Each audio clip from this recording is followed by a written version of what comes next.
इमाम हुसैन की शहादत को लेकर एक हमने विशेष रिपोर्ट तैयार की है। मुहर्रम इस्लामी कैलेंडर का पहला महीना है। इस महीने की 10 तारीख यानी आशूरा के दिन दुनिया भर में मुस्लिम समुदाय के लोग इस्लाम धर्म के आखिरी पैगंबर हजरत मोहम्मद सल्लल्लाहु अलैहि इस्लाम के नवासे हजरत इमाम हुसैन की इराक के करबला में हुई शहादत की याद में ताजिया निकालकर उन्हें याद करते हैं।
रामपुरा तहसील मुख्यालय पर आज रविवार को मुहर्रम की 9वीं तारीख कत्ल की रात के अवसर पर ताजिए को इमामबाड़ा से बाहर निकालकर ताजियों की कसावट के साथ उन्हें चौक में रखा, जहां शाम को मन्नती बच्चों को विविध प्रकार की मिठाइयों में तोलकर तबर्रुक लोगों में बांटा गया।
सोमवार के दिन मुहर्रम माह की 10 तारीख को सभी मस्जिदों से ताजिए को चल समारोह बैंड बाजू ताशू अखाड़ों के साथ मदरबाग चौक पहुंचा, जहां जायरीनों ने ताजियों की जियारत कर जगह जगह ताजिए निकालकर फातिहा और तलावत कुरान किया। वहीं देर रात ताजिए का करवा मदरबाग से चलकर सुबह लालबाग मैदान पहुंचा, जहां सभी ताजियों की जियारत कर लोगों ने फूलमाला लोबान से ताजिए जियारत कर मन्नतें मांगी।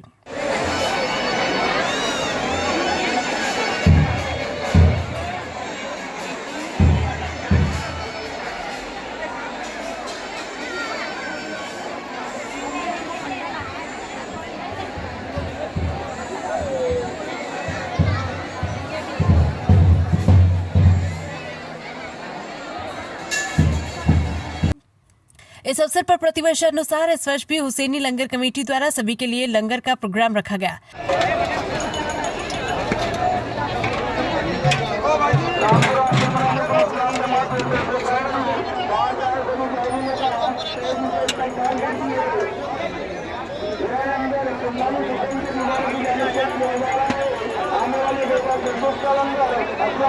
वहीं दोपहर 2 बजे लालबाग से ताजिए का चल समारोह बैंड बाजे ढोल बाजू के साथ करबला की ओर रवाना हुआ, जहां शाम होते ही सभी ताजियों को गांधी सागर जलाशय के ब्लैक वाटर एरिया में सुपुर्द खाक किया गया।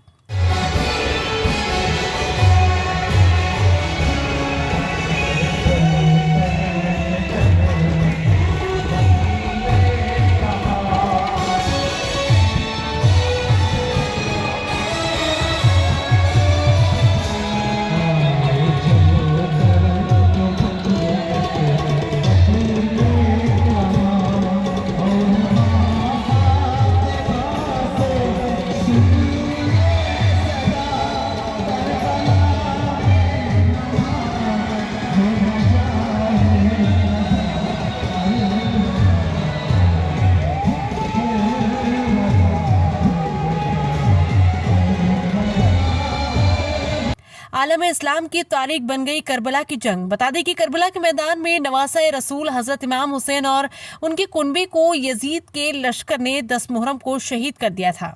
शहादत पाने वालों में इमाम हुसैन का 6 माह का बेटा अली असगर, 18 साल का जवान अली अकबर, भाई अब्बास अलमदार, 2 भांजे ओनी मोहम्मद, भतीजा कासिम और दोस्त अहबाब शामिल थे। 10 मुहर्रम को हुसैन का भरा घर लूट लिया गया। यह है पूरा वाकया। दरअसल वाकया साल 680-61 हिजरी का है। इराक में यजीद नामक इस खलीफा बादशाह ने इमाम हुसैन को यातनाएं देना शुरू कर दी। उनके साथ परिवार, बच्चे, बड़े बुजुर्ग सहित कुल 72 लोग थे। वो कूफे शहर की ओर बढ़ रहे थे, तभी यजीद की सेना ने उन्हें बंदी बना लिया और करबला इराक का प्रमुख शहर ले गई। करबला में भी यजीद ने दबाव बनाया कि उसकी बात मान ले, लेकिन इमाम हुसैन ने जुल्म के आगे झुकने से साफ इनकार कर दिया। इसके बाद यजीद ने करबला के मैदान के पास बहती नहर से 7वें मुहर्रम को पानी लेने पर रोक लगा दी।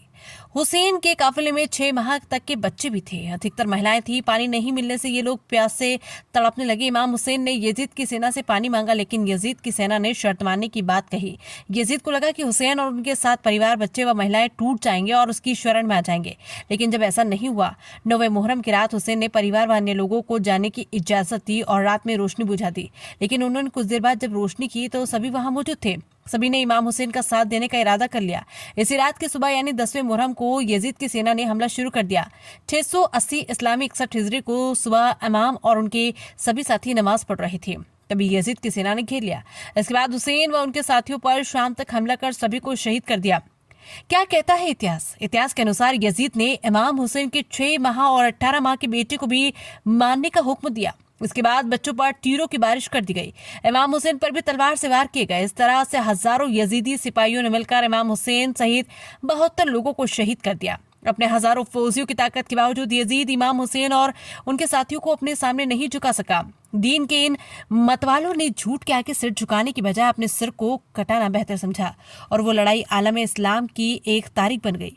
जंग का नतीजा तो जो हुआ वो होना ही था, क्योंकि एक तरफ जहां हजरत इमाम हुसैन के साथ से 72 आदमी थे, जबकि यजीद के साथ हजारों की फौज थी।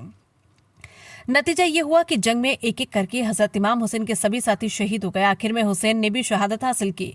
इस्लामी इतिहास की इस बेमिसाल जंग ने पूरी दुनिया के मुसलमानों को एक सबक दिया कि हक की बात के लिए यदि खुद को भी कुर्बान करना पड़े तो पीछे नहीं हटना चाहिए। वहीं मुहर्रम की 9वीं तारीख को हजरत इमाम हुसैन और उनके जानिसारों की याद में ताज़िए निकाले गए, मरसियां पड़ी गई और जगह जगह जलसों का आयोजन किया गया। अकीदतमंदों ने लंगर और सबील वितरित की। आज यानी मुहर्रम की 10 तारीख को ताजिए सुपुर्दे खाक किए गए।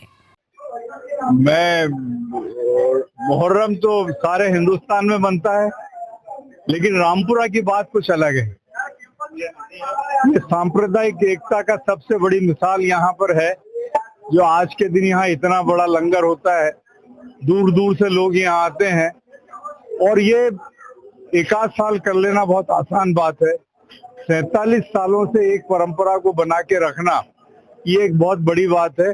40 साल से मुझे भी यहाँ भाग लेने का मौका मिल रहा है, तो मैं जो यहाँ आयोजक हैं, जो कमेटी है और जो यहाँ का जो जमात है, मैं सबको बहुत मुबारकबाद देता हूँ कि आपने इतने सालों तक एक परंपरा को कायम रखा और रामपुरा में सांप्रदायिक एकता की एक बड़ी मिसाल आपने कायम की है।